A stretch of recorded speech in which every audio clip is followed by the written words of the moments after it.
Alhamdulillah, alhamdulillahilladzi manna 'alal muslimina bi inzalil Qur'anil Karim wa takaffala bihifdhihi fis suduri was suturi ila yaumiddin wa ja'ala min tatimmati hifdhihi hifdha sunnatil mursalin. Asyhadu an la ilaha illallah wa asyhadu anna Muhammadan 'abduhu wa rasuluh. Arsalahu Allahu basyira wa nadhira wa da'iyan ila Allah bi idnihi wa sirajan munira. Yaqulu Allahu 'azza wa jalla Aqimis salata liduluki syamsi ila ghasaqil laili wa qur'anal fajri inna qur'anal fajri kana mashhuda.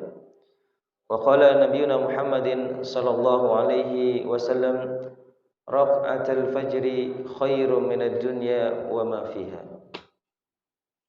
Alhamdulillah, kita bersyukur dhateng Allah Subhanahu wa taala wonten kesempatan enjang subuh menika kita tansah pinaringan rahmat inayah saking Allah Subhanahu wa taala. Allah Subhanahu wa taala maringi kita taufik sehingga kita saged menggunakan nikmat Allah Subhanahu wa taala arupi nikmat sehat ugi nikmat waktu untuk bisa hadir wonten masjid, wonten musala Nurul Yamin dalam keadaan sehat untuk melaksanakan salat yang paling mulia yaitu salat subuh. Di mana saking mulianya salat subuh ini sampai Allah Subhanahu wa taala bersumpah dalam surah Al-Fajr bahkan menjadikannya salah satu nama di antara 114 nama surah dalam Al-Qur'an. Allah Subhanahu wa taala menyebutnya dengan surah Al-Fajr, yaitu waktu subuh, salat subuh. Dan diawali dengan sumpah wal fajr, dan demi waktu subuh.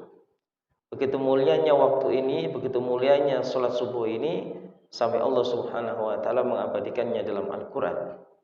Bahkan dalam ayat yang lain dalam surah Al-Isra Allah Subhanahu wa taala katakan wa qur'anal fajr, dan salat subuh inna qur'anal fajri kana mashhuda. Sesungguhnya pelaksanaan salat subuh itu disaksikan oleh Allah Subhanahu wa taala, wa syahidu wa masyhud, dan Allah lah yang menyaksikan, manusia yang disaksikan. Wa malaikatul laili wa malaikatul nahar. Setelah Allah Subhanahu wa taala yang menyaksikan adalah para malaikat malam dan siang. Karena sesungguhnya setiap hari kita dijaga oleh dua malaikat. Selama siang kita dijaga oleh malaikat siang, dan selama malam kita dijaga oleh malaikat malam. Dan pertemuan mereka berdua adalah di waktu salat subuh dan di waktu salat asar. Ketika kita sedang melaksanakan salat subuh, maka para malaikat yang sudah menjaga kita selama semalam berada di masjid. Dan malaikat yang siap-siap akan menjaga kita selama siang, maka mereka juga memulai tugas tersebut dari Allah Subhanahu wa taala dengan berkumpul dan berjumpa dengan malaikat malam di saat kita melaksanakan salat subuh. Maka alhamdulillah, sesungguhnya dengan kita melaksanakan subuh secara berjamaah ini adalah merupakan bentuk kesempurnaan iman seorang muslim. Karena di antara ciri-ciri orang yang imannya masih sepenggal-sepenggal, atau bisa dikatakan adalah seorang yang imannya masih ada sedikit kemunafikan, adalah ketika dia masih berat untuk melaksanakan salat subuh. Sehingga Nabi sallallahu alaihi wasallam mengatakan walau ya'lamu ma fil atamati was subhi al-atauhuma walau habwa. As-salat athqalus salat 'alal munafiqin salatul subhi wal isya. Salat yang paling berat dilakukan oleh seorang munafik adalah yaitu salat isya dan salat subuh.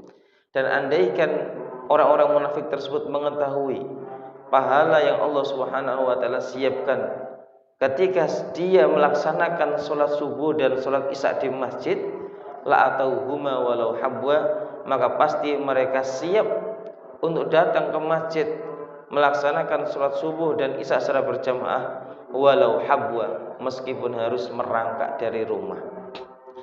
Di sini moga-moga menjadi perhatian khusus bagi kita, kita sebagai seorang muslim yang ingin memiliki iman yang sempurna harus berjuang keras untuk melawan hawa nafsu untuk melepas buhul-buhul syaitan yang mengikat kita selama semalam, dan kita lepaskan dengan nama Allah Subhanahu wa taala, yaitu kita gunakan untuk melaksanakan sholat subuh dengan berjamaah. Salawat dan salam senantiasa kita aturkan pada Nabi Muhammad sallallahu alaihi wasallam, keluarga juga para sahabat dan seluruh umatnya yang meniti sunnahnya hingga hari kiamat. Jamaah yang dirahmati Allah Subhanahu wa taala, suatu ketika Nabi sallallahu alaihi wasallam ditanya oleh beberapa para sahabat, sebagaimana dalam hadis yang diriwayatkan oleh Imam Tirmidzi dari sahabat Abu Hurairah radhiyallahu taala anhu. Nabi sallallahu alaihi wasallam ditangleti oleh beberapa sahabat. Apa pertanyaan sahabat datang Nabi sallallahu alaihi wasallam? An aktsari ma yudkhilun nas an-nar. Hai Rasulullah, kira-kira apa yang sering kali dan kerap kali menyebabkan manusia ini terjerumus ke dalam neraka? Wahai Rasulullah, apa sih yang menyebabkan manusia itu sangat mudah untuk masuk ke dalam neraka? Maka Nabi sallallahu alaihi wasallam memberikan jawaban dengan sangat singkat dan lugas. Apa jawab Nabi sallallahu alaihi wasallam? Al-fammu wal faraj. Wahai sahabat, tidak ada suatu hal yang lebih cepat menggeret manusia ke dalam kubangan api neraka melebihi al-fam, yaitu mulut-mulut mereka itu sendiri, wal farj, dan kemaluan-kemaluan mereka itu sendiri. Apa maksudnya? Apakah mulut dan kemaluan itu adalah suatu hal yang jelek? Tidak. Hakikatnya duanya adalah anugerah Allah Subhanahu wa taala, sumber kenikmatan. Akan tetapi apabila disalahgunakan, akan tetapi apabila tidak dijaga dengan sebaik-baiknya, akan tapi apabila tidak disyukuri dengan sebaik-baiknya, maka justru dia menjadi kendaraan yang paling cepat menjerumuskan manusia ke dalam api neraka. Pada dasarnya seorang manusia itu juga bisa masuk surga dengan dua hal tersebut. Dengan lidahnya dia gunakan untuk membaca Al-Quran, dengan lidahnya dia gunakan untuk berkata baik, dengan lidahnya dia gunakan untuk banyak berzikir pada Allah Subhanahu wa taala, dengan lidahnya dia gunakan untuk berdakwah, untuk mengajarkan kebaikan kepada orang lain, masuk surga. Atau dengan lidahnya dia berjihad, menyatakan kebenaran dan keadilan di saat manusia takut menyuarakan kebenaran dan keadilan, itu juga jihad. Bahkan disebut oleh Nabi sallallahu alaihi wasallam, afdalul jihad qaulul haq ala sultani jair.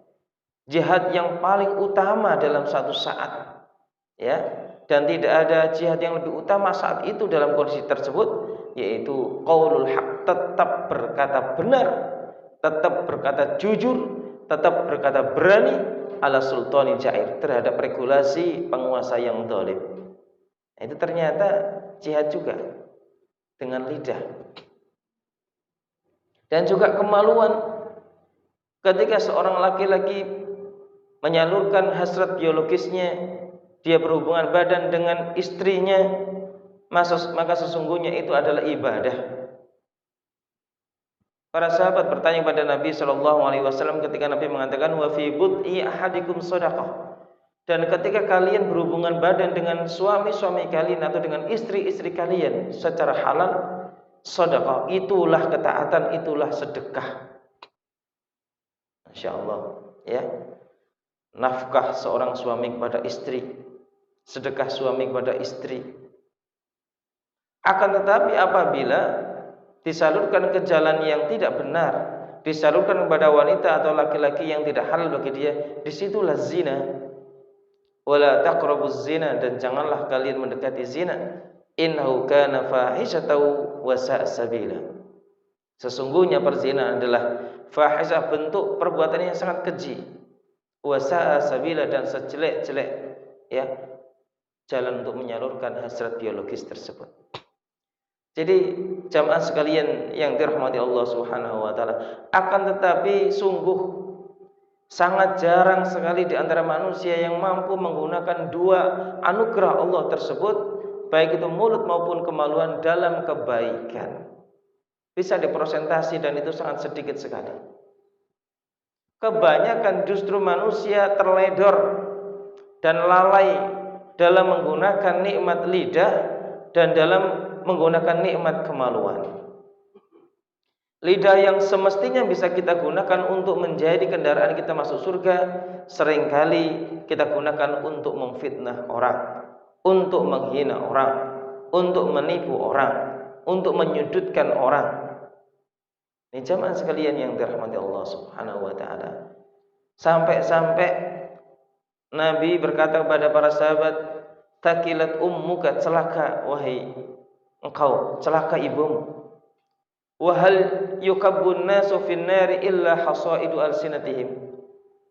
Lantas mana ada orang yang terjerumus ke dalam neraka kecuali karena lidah itu sendiri. Maknanya adalah saking banyaknya manusia itu yang terjerumus ke dalam neraka hanya karena lantaran lidahnya. Cara bagaimana dia berbicara dengan tidak baik. Ini Bapak dan Ibu sekalian yang dirahmati Allah. Mari kita renungkan, kita presentasi. Berapa jam kita duduk ngobrol ngalor ngidul. Berapa jam kita ini kadang berbicara hal-hal yang tidak bermanfaat. Dan berapa jam kita sudah membaca Al-Quran. Berapa jam kita ini ngomongnya ngelantur, tidak terarah, ya kan? Dan berapa jam kita zikir kepada Allah Subhanahu wa taala. Dari bab sini saja kita mampu bisa mengambil ibrah. Ternyata kita ini belum maksimal mungkin, belum maksimal di dalam memanfaatkan nikmat Allah Subhanahu wa taala yang bernama lidah ini. Dan kemungkinan lidah kita ini justru menjadi alat atau mungkin menjadi kendaraan yang bisa menggeret kita ke dalam api neraka. Ini jamaah sekalian yang dirahmati Allah Subhanahu wa taala. Oleh karena itu seorang muslim seyogyanya benar-benar memperhatikan lidahnya, ya. Benar-benar memperhatikan lidahnya. Kuffa 'alaika hadza. Nabi sallallahu alaihi wasallam mengatakan, "Kuffa 'alaika hadza." Jagalah wahai sahabat, ini yaitu lidah. Bahkan Nabi sallallahu alaihi wasallam mengatakan, "May yadmam li baina lihyatai wa fakhidai adman lahul jannah." Barang siapa yang mau berjanji kepada Nabi sallallahu alaihi wasallam, mau membuat sebuah komitmen dalam diri dia untuk menjaga lidah antara dua kumis tersebut, yaitu lidah, atmam lahul jannah, maka aku Nabi sallallahu alaihi wasallam, kata beliau, atmam lahul jannah, aku akan jamin bagi dia surga. Kalau ada di antara umatnya yang benar-benar berkomitmen berjanji kepada Nabi SAW untuk menjaga lidahnya, untuk tidak berkata kecuali kebaikan, untuk tidak berucap kecuali ucapan yang baik, maka Nabi SAW menjamin surga. Ini jamaah sekalian yang dirahmati Allah Subhanahu wa taala, nikmat lidah. Yang kedua adalah al-farj, kemaluan. Ya. Maka seyogyanya jamaah sekalian yang dirahmati Allah, kita benar-benar memperhatikan untuk nikmat Allah Subhanahu wa taala ini. Tidaklah disalurkan kecuali kepada hal-hal yang halal, kepada istri, kepada keluarga. Dan jamaah sekalian yang dirahmati Allah Subhanahu wa taala, meskipun seringkali manusia digelincirkan oleh syaitan dengan perantara syahwat itu. Oleh karena itu Nabi sallallahu alaihi wasallam mengatakan, ittaqud dunya wattaqun nisa. Hati-hatilah kalian wahai manusia, hati-hatilah kalian wahai umatku, kata Nabi sallallahu alaihi wasallam, terhadap fitnah dunia. Wattaqun nisa, dan hati-hatilah terhadap fitnah perempuan, syahwat. Fa inna awwala fitnati Bani Israil kanat fi nisa. Karena sebab musabab hancurnya Bani Israel kanat fi nisa, karena tidak mampu mengendalikan syahwatnya, karena tergoda dengan perempuan. Nah ini, oleh karena itu Bapak dan sekalian yang dirahmati Allah, berangkat daripada rumah kita, ya. Jangan sampai keluarga kita, anak-anak putri kita atau bahkan istri kita ini diperdaya oleh syaitan. Ya, diperdaya oleh syaitan dan dimanfaatkan oleh syaitan dan iblis untuk menggoda manusia. Dengan apa? Dengan membuka auratnya, dan menggoda ya laki-laki, ya menggoda manusia yang lain yang tidak halal bagi dia. Ini jamaah sekalian yang dirahmati Allah Subhanahu wa taala. Ini adalah dua hal yang kalau tidak kita jaga ini mampu menggelincirkan dengan cepat manusia ke dalam api neraka. Kemudian Nabi Shallallahu alaihi wasallam ditanya oleh sahabat, an aktsari ma yudkhilun nas al jannah. Ya, tentang suatu hal yang mampu dengan cepat mengantarkan manusia ke dalam surga. Apa wahai Rasulullah? Suatu hal yang mampu dengan cepat masukkan dalam surga. Maka Nabi Shallallahu alaihi wasallam pun menjawab, maringi jawaban dengan jawaban yang sangat lugas, sangat jelas. Beliau mengatakan, taqwallahi wa husnul khuluq. Tidaklah suatu hal yang lebih cepat menjerumuskan manusia, yang cepat memasukkan manusia ke dalam surga melebihi takwa Allah. Takwa datang Allah Subhanahu wa taala. Wa husnul khuluq, dan akhlak yang baik. Tidak ada di antara hal yang dilakukan oleh manusia yang lebih cepat masukkan manusia ke dalam surga daripada dua hal ini. Takwa dan akhlak yang baik. Bapak dan sekalian yang dirahmati Allah, apa yang dimaksud dengan takwa? Takwa itu adalah kumpulan ilmu dan amal. Ilmu itu bersumber di dalam Al-Quran dan Sunnah. Bagaimana seorang muslim ini mendasarkan hidupnya kepada Al-Quran dan Sunnah. Bagaimana keyakinan akidah seorang muslim berdasarkan Al-Quran dan Sunnah. Bagaimana ibadahnya orang muslim, ibadahnya kita ini benar-benar ada dalilnya, ada dasarnya baik dalam Al-Quran dan Sunnah. Dan setelah kita mendapatkan ilmu tersebut, kita amalkan. Itulah yang namanya takwa. Jadi takwa itu bukan hanya kita ini berusaha membaca dan menghafal Al-Quran saja dan tidak kita amalkan. Berusaha membaca dan menghafalkan hadis-hadis yang sangat banyak saja dan kemudian tidak kita amalkan. Tidak hanya pintar saja takwa itu. Dan takwa itu juga tidak hanya beramal saja. Wes aku malas kalau belajar Al-Quran, terus kan beri waktu. Aku malas juga belajar hadis. Yang penting aku ibadah. Ibadah kalau tidak berdasarkan ilmu bisa salah, Bapak dan Ibu sekalian. Ya, bisa salah. Bahkan menjadi syarat amal ibadah itu adalah al-ilmu. Oleh karena itu Imam Bukhari, seorang ahli hadis, ya, beliau mengatakan babul ilmi qabla al-qawli wal amal. Bab tentang ilmu seyogyanya dimiliki sebelum berbicara dan sebelum beramal. Apalagi amalan-amalan yang wajib, salat kita, ya kan, zakat kita, haji kita, ya, hal-hal yang wajib. Nanti ada kurban kita, ya. Ini jamaah sekalian yang dirahmati Allah, ya. Oleh karena itu Nabi Shallallahu alaihi wasallam mengatakan, "Shallu kama ra'aitum usolli. Khudhu anni manasikakum." Salatlah kalian sebagaimana aku salat, sebagaimana Rasul salat. Hajilah kamu sebagaimana manasik yang dicontohkan oleh Nabi Shallallahu alaihi wasallam. Zakat pun ada tuntunannya, puasa pun juga demikian. Ada tata caranya, ada sifat puasa Nabi Shallallahu alaihi wasallam. Semua ada ilmunya. Nah, takwa itu adalah ilmu yang melahirkan amal. Kalau ada seorang itu beramal berdasarkan ilmu, itulah takwa. Dan kalau ada orang hanya berilmu saja, rajin ngaji tapi tidak, ya, semangat untuk mengamalkan ilmu tersebut, tidak takwa. Dan kalau ada orang hanya ingin beramal tapi tidak ada dasar ilmunya, ini juga tidak takwa. Oleh karena itu dalam surah Al-Fatihah kita senantiasa berdoa, Bapak dan Ibu sekalian. Ihdinas siratal mustaqim, ya Allah tunjukilah kami ke jalan yang lurus. Siratal ladzina an'amta 'alaihim, yaitu jalannya orang-orang yang telah Engkau berikan nikmat. Ghairil maghdub, dan bukan jalannya orang-orang yang Engkau murkai. Siapa? Orang-orang Yahudi. Kenapa mereka menjadi golongan yang dimurkai oleh Allah Subhanahu wa taala? Karena hanya berilmu, tidak mau beramal. Ya. Waladhdallin, dan bukan jalannya orang-orang yang sesat. Siapa mereka? An-Nasara, yaitu orang-orang Nasrani. Kenapa mereka sesat? Tidak mau ngaji, tidak mau berilmu, beramal saja. Nah, kita orang yang beriman tidak.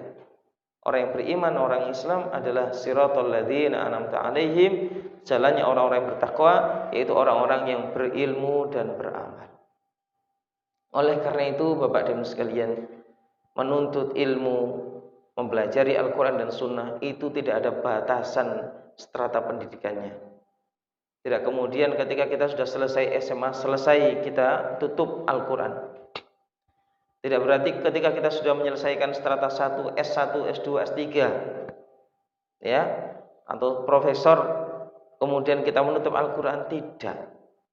Wa'budu rabbaka hatta ya'tiyakal yakin. Beribadahlah kita kepada Allah Subhanahu wa taala sampai benar-benar datang kematian kepada engkau. Karena membaca Al-Qur'an, membaca hadis, belajar Al-Qur'an, belajar hadis, mentadaburi Al-Qur'an dan mentadaburi hadis itu adalah ibadah, maka tidak ada batasan strata pendidikannya. Sampai nafas itu sampai di kerongkongan.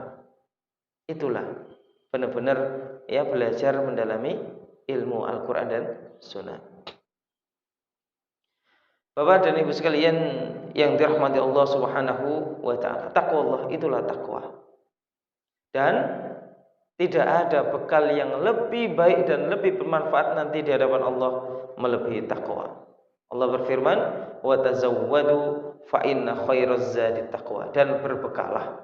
Tidak ada bekal yang paling kita butuhkan nanti di hadapan Allah, paling bernilai, paling menentukan nasib kita di hadapan Allah Subhanahu wa taala melebihi bekal takwa. Anak istri tidak ada manfaatnya. Ya, keturunan, jabatan semua kita tinggalkan. Makanya Allah mengatakan yauma yafirrul mar'u min akhi. Hari itu ketika kita menghadap Allah Subhanahu wa taala, seorang pada lari, yafirrul mar'u min akhi, lari dari saudara-saudaranya, tidak bermanfaat lagi saudara. Wa ummihi wa abi, bahkan lari dari ibu sama bapaknya. Wa sahibatihi wa bani, lari juga dari istri, suami dan juga anak-anaknya. Sudah nafsi-nafsi. Yang hanya bermanfaat saat itu adalah at-taqwa. Ya.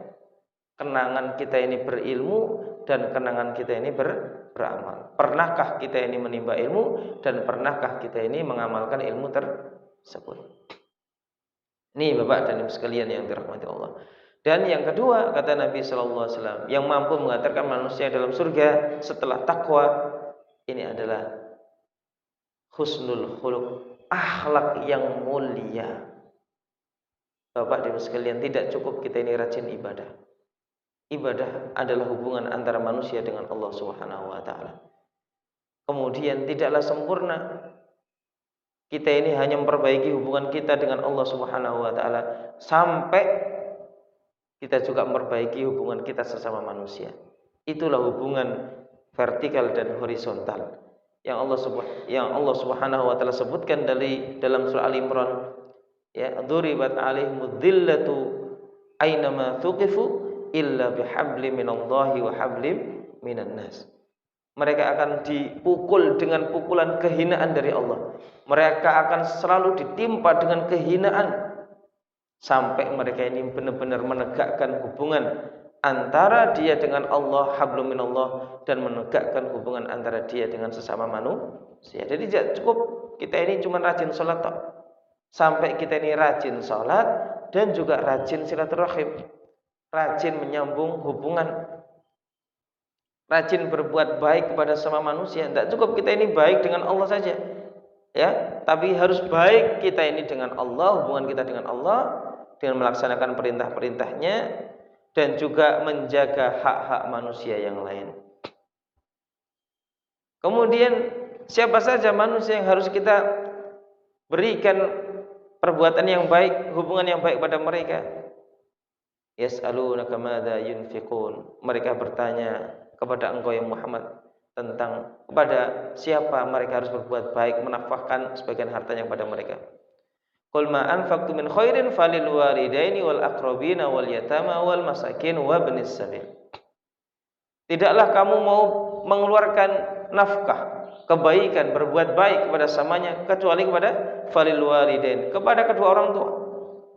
Perbaiki hubungan kita dengan kedua orang tua, terutama kepada ibu kita. Mereka berdua lah manusia yang paling pertama yang harus mendapatkan perlakuan yang paling baik dari kita. Percuma kalau kita ini berbuat baik dengan tetangga, berbuat baik dengan teman, berbuat baik dengan para guru, tapi dengan orang tua kita sangat buruk sekali. Ini percuma. Walil walidain, kepada kedua orang tua. Wal aqrabin, setelah kedua orang tua kemudian para kerabat, paman-paman, mertua, ya kan? Bibi-bibi, ya kerabat.